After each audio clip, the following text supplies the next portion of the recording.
El jardín de las historias. Un viaje por el mundo a través de los cuentos, leyendas, relatos y consejas que nos abren las puertas al corazón humano. Una invitación a mantener vivo el fuego del viejo arte de contar historias.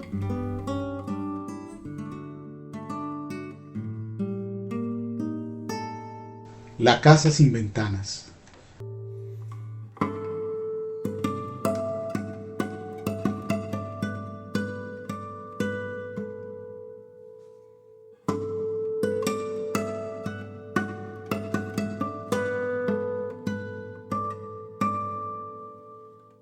Barbara Newhall Follett nació en New Hampshire en 1915. Aprendió a leer a los 3 años y estaba fascinada con las letras. Las veía en el paisaje, las montañas eran M's y los valles eran B's, los tejados eran A's gigantescas, los carruajes se movían sobre O's. Ella misma tenía el cabello ondulado repleto de S's. A los 4 años se apropió de la máquina de escribir de su padre, el crítico Wilson Follett. Aprendió a escribir primero a máquina que a mano. Cuando cumplió 5 años completó su primer cuento. A los 7 se entusiasmó con la música clásica y se dedicó a escribir poemas. Fue entonces cuando puso un letrero en la puerta de su cuarto para pedir que no la molestaran. Escribía un promedio de 4.000 palabras diarias. A los 8 escribió la historia de una niña que se adentró en el bosque y desapareció. Como los niños de su edad no la entendían, Bárbara se rodeó de amigos imaginarios. Patinaba en el hielo con Beethoven y Wagner y los 2 Strausses. A los 11 era ya una escritora curtida en el oficio.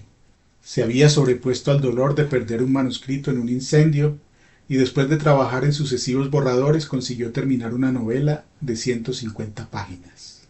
La tituló La casa sin ventanas.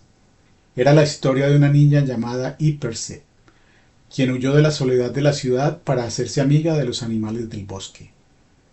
El padre de Bárbara le ayudó a editar el libro y decidió probar suerte con la editorial Knopf de Nueva York.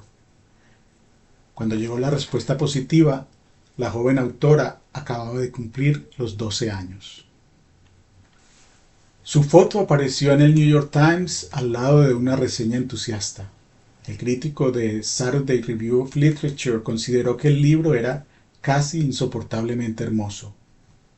La revista Time anunció que la autora tenía planes de convertirse en pirata y recorrer los mares.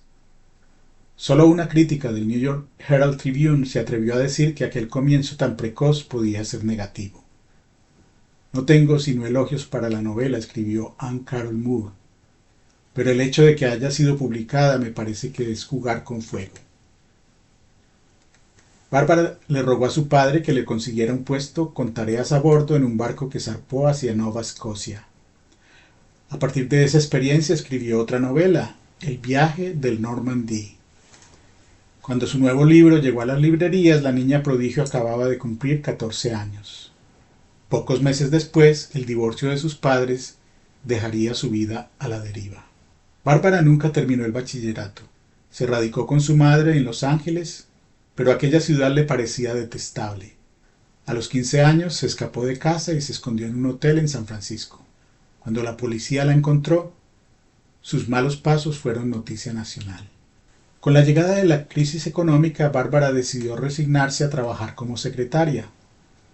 Se levantaba muy temprano en las mañanas para escribir sus libros. Así terminó su tercera novela, La isla perdida. La historia de unos náufragos que no quieren regresar cuando los encuentran.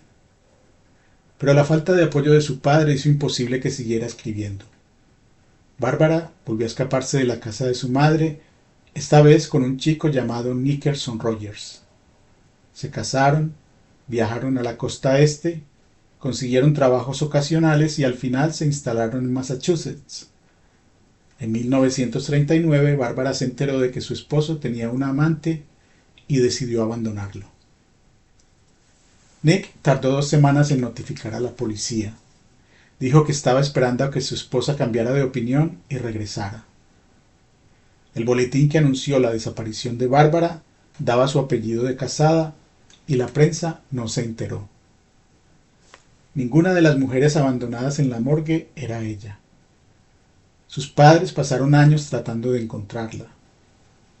La madre sospechó por mucho tiempo que Nick la había asesinado, pero otros señalaban las líneas finales de La casa sin ventanas.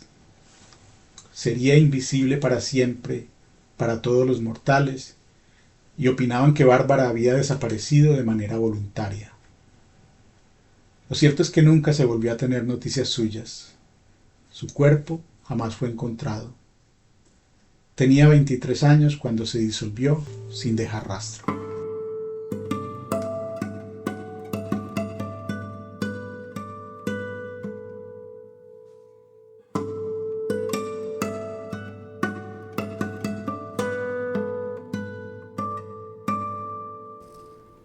Soy Gustavo Arango.